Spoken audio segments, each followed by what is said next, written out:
All right, so our next speaker is Bert Baumgaertner from the University of Idaho. He's one of the philosophers here, and interesting thing, he often uses agent-based modeling to try to develop new insights into classical, old philosophical questions. So if he can open his slides, we will let him start. Yes, sorry, I just realized I was opening it up wrong. There we go. That's what I wanted. Thank you. So a few brief comments. One, I'm in the Department of Philosophy at University of Idaho, but I'm also a project director in the Center for Modeling Complex Interactions, and I interact with biologists, statisticians, mathematicians on a pretty regular basis. And I have to say I'm extremely impressed at the interdisciplinarity of this conference. It's really, really great.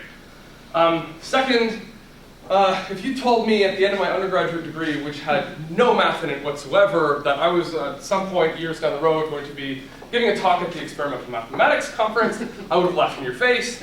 And then I went to graduate school for 1 year here at the University of Western Ontario, which is what it was at that time, and met people like Nick, and all of a sudden I realized, oh man, this stuff is awesome. And then I got hooked, and the rest is history. So let me get some acknowledgements out of the way. So this is work that I've been doing with two collaborators, Steve Crone, who's in the math department at University of Idaho, and Rebecca Tyson, who's in the mathematics department at UBC Okanagan.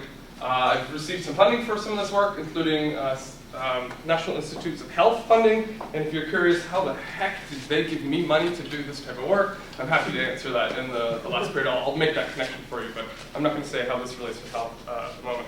And the model that I'm going to be talking about is available online, and I can post that link again at the end. Okay, so here's a brief outline of the talk. I'm going to talk about what's called the voter model, just to give you a bit of background for those of you who don't know it. If you know about the Ising model or Wright-Fisher models, this will be relatively similar to you, but I'm not going to presume that you know anything about those. And I'll talk a little bit about opinion amplification. So this is a feature in social psychology that's been measured and documented. And so I'm going to give an extension of the voter model that includes this thing, and then investigate what that model then looks like once you add that feature to opinions. And then I'll say a little bit about some other things that we've been investigating in this model related to mixing. Okay, so the voter model. The voter model is really, really simple. You've got a lattice, and you can imagine a few different scenarios of this lattice. One is where it just goes in infinite directions. Or the case that I'll talk about today is, you imagine this is a torus, right? So it's just wrapping around in all the cases. You could also do one where you've got like boundaries, but then you have to specify rules for what happens to the boundaries, and that's just a pain in the butt, so I'm not going to talk about those things. So you've got this huge grid. Each site is occupied by one of two types, -1 or a 1. And then the whole grid is updated by, you pick a cell at random. That cell looks at one of its 8 neighbors, looks at what type it is, and becomes that type. That's it. So if it's this individual right here that we pick, it picks a neighbor at random. There's 4 of the -1s, say, and 4 of the +1s. It'll, with probability 0.5, pick one of those types, I forgot which one I was pointing at, and become that type. That's it. It's really, really, really simple. And if you were to sort of keep picking the same site over and over again, right, it'll be occupied by -1 by a rate proportional to the number of sites that are occupied by the -1. So if we run this, all the interactions that are happening are just local, right? They're not picking a site somewhere else in the grid. Everything's just happening locally. It turns out that the spatial component plays a really important role. So if you have a model of this that's purely frequency dependent, right? So your individuals pick another individual and become that type, but it's not sort of spatially constrained, then the frequency dependency suggests that you're going to reach what's called consensus. So everything will either become -1 or everything will become +1. But what space does is it lets these two types actually coexist over time. And interestingly, you end up getting these clusters that form, and they get larger and larger. And if you've got an infinite lattice, these things will get infinitely large. And interestingly, you never just get big clusters. You always have this remaining smaller clusters that continue to persist throughout time. Okay, so that's the hand-wavy version of the voter model. And one of the reasons why this gets used in some aspects of like mathematical sociology is you can use it to study the following question. How does local social reinforcement affect the spread of opinions or beliefs? So now we're going to imagine that the -1 or the 1 stands for, are you going to vote for Trump or Hillary here in the States? Or a variety of other positions that you might hold. Okay, so my interest was looking at or investigating a particular phenomenon that's been pretty well documented in social psychology, and I'm going to give it the name amplification. So it's a kind of confirmation bias, where an individual, when interacting with another individual, realizes that, oh, we share an opinion on how great Trump is. Without getting any new evidence or any new arguments, I become a little bit more confident or entrenched in that belief. And I wanted to ask questions like, does this kind of thing just sort of wash out statistically? Or like, does this sort of manifest in some way at the global level? So that was this thing that I wanted to investigate. So to do that, in the context of the voter model, I needed to extend the voter model. And the first move we made was to extend this spectrum. So instead of just having -1 and +1 types, we need to have like different degrees or strengths or entrenchment levels that the opinions could have. So we have an attitude spectrum that goes from, oh, that's poor, that should be L and -L. So instead of just having -1 and 1, you can now be anywhere on the range of the spectrum. No such thing as 0. And there's no such thing as 0. Because you have to do different update rules in this case, right? It's a little bit nicer if you just avoid that case. We've thought a lot about what to do in the case of 0, and that's someone who decides not to go to the polling station or something like that.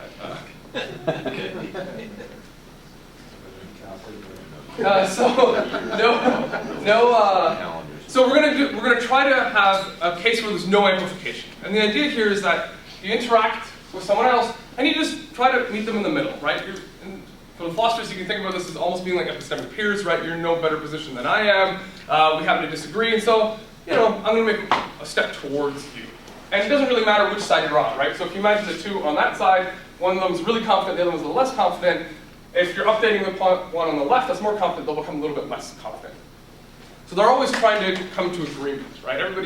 We're all friends, we just want to get along. In the case of amplification, the same thing happens if you're on opposite sides of this sort of middle line, right?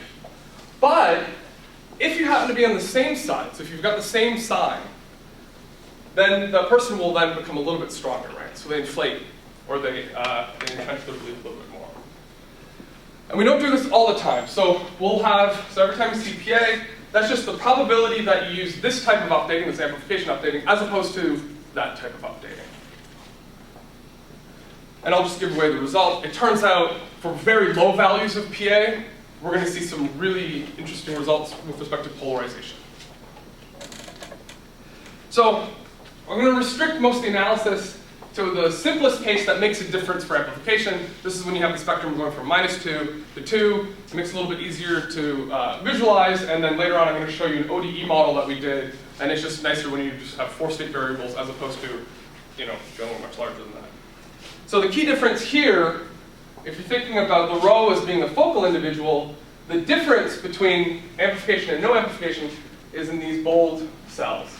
So when there's no amplification, if the focal individual is a -1 and interacts with another -1, it just stays a -1. Whereas if we're doing amplification, if you're a -1 and you're interacting with a neighbor that's a -1, you now become a -2. So the only places where there's difference is in those 4 cells. And you don't get anything out here. So here, for example, even with this amplification, because there's nowhere left to go, right? So we're putting a ceiling on how entrenched you can possibly be. Okay. So what I want to do is just walk you through these snapshots of a simulation, and then I'm going to unpack some of the details and interesting things that we investigated further, and then I'll show you this diagram again, and hopefully the narrative will make sense as time goes on.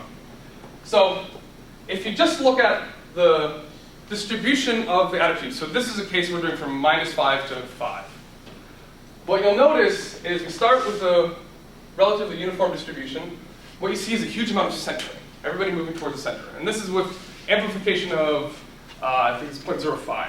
So 5% of the time, you're using the amplification updating. 95% of the time, you're just trying to meet that person halfway. So you see that there's a lot of centering that happens relatively quickly. And then what you notice is that the distribution sort of starts to flatten out, and then you get a bit of polarization. And then that polarization sort of gets more and more extreme until most people are just sort of plastered on the two sides. If you look spatially what's going on at that time, we started with this random distribution of opinions, and you see that these clusters start forming. And those clusters get larger and larger, and in the interior of these clusters, there's lots of reinforcement going on because the individuals in here aren't being exposed to contrary opinions. And this gets magnified over time, and if it turns out, if you get this type of shape, I don't care to run my computer or whatever simulator I'm working with long enough to see which side ends up winning. This kind of structure becomes highly, highly stable. So I want to go through some details, and we'll see this plot again. So one of the things we decided to do was just measure the amount of activity in the system as this is going on. And so because we were like, oh, look at it, it kind of looks like fizz, we developed the technical term fizz to just measure what fraction of the population is updating their attitude. And one thing that we noticed consistently was this little hump. You get a huge amount of activity right at the beginning. It decreases relatively quickly, and then you get this bit of a hump going, and it's almost really hard to see. Like I thought, oh, that's just some noise or error. But we noticed that it's happening all the time, and then we averaged over a bunch of simulations. We're like, no, this is a real thing. So you get this bit of a hump, and then you get a decrease of the activity, and then it just ends up staying around 0.2 for a long period of time, and that's usually what's going on at the boundaries of these shapes. So it was looking at this that motivated us to start to at least roughly try to characterize what's going on spatially. And so we thought, okay, there's three sort of broad transition of what's going on. Initially, we have what we call boundary formation. So you get these small clusters that then aggregate to form these rough boundaries. The second step is what we call boundary smoothing and cluster homogenization. So the interiors of the clusters are not exposed to contrary opinions, and so whatever amplification there exists, at some point you're going to get it, which means you're going to then amplify, right? And you become more confident. So most of the changes are occurring at sites where there's going to be some outnumbering of the neighbors of the opposite opinion. And then this last stage we call boundary contraction, and this is where opinions on the side of the curve that contains the tangent has an advantage, and the opinions on the opposite side tend to be changed. So what do I mean by that? Well, we see something like surface tension. So if you had sort of a boundary that looked like this, and you can imagine that these were like the sort of negative sign attitudes, and these were the positive signs, you would see that the curve would actually then straighten out.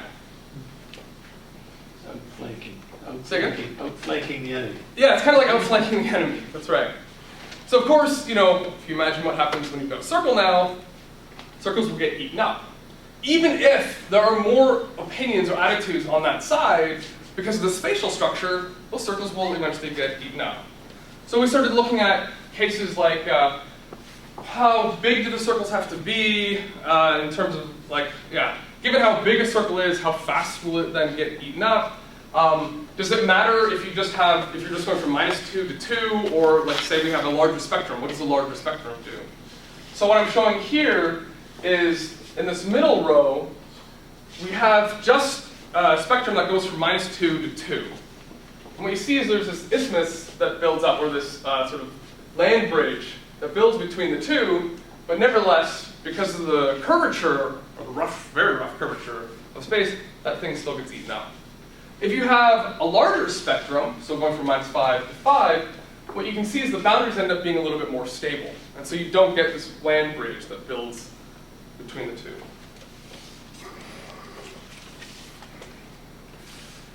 Okay, and we investigated, all right, how does what we see depend on amplification? So if we make amplification absolute, just 0, then everything just ends up moving towards the center. So the orange here is just giving you the center to opinion, so that's the -1 and the +1. And the right and left opinion, so that's going to be the 2 and the -2, You can't see the left because it's just being covered by the blue one, but you see that the frequency of these goes way down, and everything moves towards the center and stays at the center when you've got no amplification. And in fact, you just get the voter model back. So that's one of the things that's kind of cool, right? All of these are opinions that are sort of way out in the spectrum. If you've got no amplification, they all sort of just move towards the middle, especially if you started with a uniform distribution. You just go -1s and +1s, and then it's just the voter model that's happening. As soon as you introduce amplification, though, you get this centering that we saw at the beginning in the early stages, that then decreases relatively quickly, and the higher you make amplification, the less of that sort of centering effect you get at the beginning, and the faster you get that polarization effect. So those are the bits of things that we investigated, and this sort of just gives you that sort of big picture again. What happens if you let it run longer? What's the limiting? Nothing. So straight lines like this, I mean, by chance, one side will win, but I'm not interested in finding out or sitting around for long, because you can run these things for like millions of steps, and there won't be very much change. Yeah, these boundaries are far enough away and stable enough that they'll straighten out a little bit more, they'll get a little bit noisy, and then they'll straighten out again, and you basically get this really, really stable configuration of polarization that just is maintained. Okay, so one of the things we wanted to do is now start asking, like, okay, I mean, look, people aren't trees, right? I interact with more than 8 people, first of all, and second of all, it's not always the same 8 people, right? Like once in a while I call my mom on the phone and she'll, say, yeah, auntie whatever said this, or maybe I'll chat with a random stranger by going to a conference once in a while, right? Like people aren't trees. So we're like, all right, we have to relax this assumption a little bit and start thinking about, we need to have some type of mixing of these agents. And so we went to the other extreme first and we're like, okay, let's look at an ODE version of this and see what that says and see how good of an approximation that is when we introduce some mixing mechanisms. So we wrote down an ODE, and I just need to walk through 2 cases because everything's just going to be symmetric. So here we've got the 4 state variables, and x minus 2, so if you're imagining that we're constantly mixing them up, the x minus 2s, you get more x minus 2 from an x1, or sorry, x minus 1, when the x minus 1 interacts with a minus 2, whether or not it's amplification, right? So if an x1 interacts with an x minus 2, sorry, an x minus 1 interacts with an x minus 2, whether you're doing amplification or not, that x1 will become an x minus 2. This little w term here, just ignore it for now, just assume that they're all 1s. And if we've got a little time at the end, I'll tell you what we're doing there. Basically, we're imagining that maybe some people have louder voices, right? Maybe some of them are trumps. But I'm just showing you the assumption when everybody has the same sort of chance of getting picked, right? We're not biasing anything. But we've done the analysis where you bias things a little bit. Okay, so another way that an x1 becomes an x minus 2 is under amplification when that x minus 1 is interacting with another x minus 1. So those are the cases where you can become an x minus 2 by going from the state of being an x minus 1. But you can also lose x minus 2s. And the conditions under which that happens is when an x minus 2 interacts with anybody, with the exception of when an x minus 2 is interacting with another x minus 2, then it stays an x minus 2. Or under amplification, when the x minus 2 interacts with an x minus 1. Right? And that exhausts all the ways in which you can move from being an x minus 1 to not being an x minus 2 becoming an x minus 1, or ways in which they can be gained. And we do the same thing for the x minus 1 case. Maybe in the interest of time, I won't sort of walk through this one, right? But you can just trust me that we did it right. I had 2 mathematicians, behind my back too, and they approved at least. Approved by authority. That's right. I would call it a proof. It's an argument. But all right, so here's a numerical solution of this. Oh, that doesn't turn out quite as nice as I hoped on the screen, but so this green here is the minus 1 case. The blue is the minus 2 case. The orange is the 1 case, and then the red is the 2 case. So what you see and this is the time is on log scale, right? So what you're seeing is a very quick transition towards the centering, and we started this off not as being, the initial distribution was not perfectly equal because the solver blows up. So we had a little bit of error, but that accumulates relatively quickly. So what you see is a huge amount of centering going on. Eventually the minus ones sort of get this bit of a peak, and then as the minus ones increase, that gives you lots of place for the minus twos to come up, right, because of amplification, and then everybody just gets slammed to the other side. So we can get at this analytically, what's going on here, right? So this is just one instance where we've got amplification at 10%, and we're imagining that everybody's got the same probability of getting picked. So if we assume that we're gonna start out with the same number on the left as the number on the right, then if you look at the black line here, that tells you the trajectory of one of those sides, right? So we're just doing the two-dimensional system, and everything's supposed to be symmetric here. So what you'll see is that given that you're going to be, the sum of that side has to be 0.5, right? What you'll notice is that you get pushed towards this black dot, where you're going to have a huge amount of people on the inner opinions, so that's like the -1 or the +1 case, and few on the outer cases, right? But it's not going to be perfect, right? It's not going to go up to 0.5, but most people, or most of the individuals, are going to be somewhere towards the center. Then, if you end up having one side have slightly more opinions, then we shift over to here, where now what you'll notice is the inner opinions start decreasing, and you see that there's this push towards the outer opinion. Right? So that's when we see that you get lots of centering at first, and then you get a push towards one of the extremes as soon as one of those sides ends up being larger than the other. Okay, so that gave us some idea of what we should expect once we start including some type of mixing.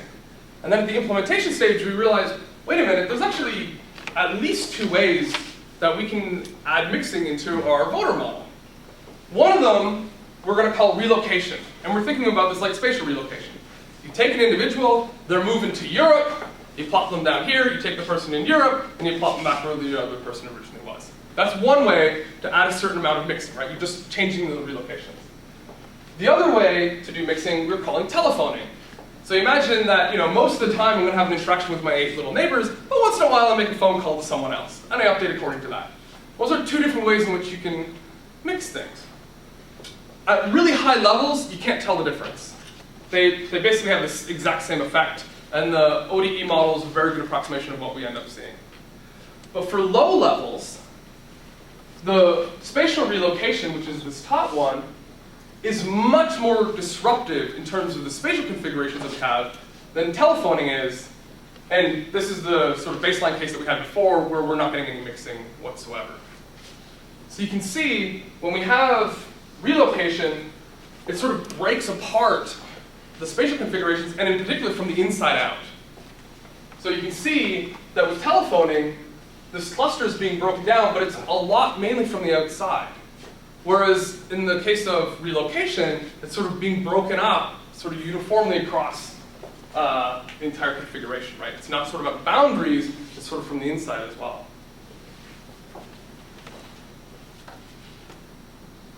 Okay, so just a few summary points, and then maybe I'll leave time for some questions, and I can say a little bit about what some of the other results were if anybody's interested. So we have this expanded spectrum of opinions that let us explore amplification. And the macro level effects include that for very small amounts of amplification ends up producing these polarization effects.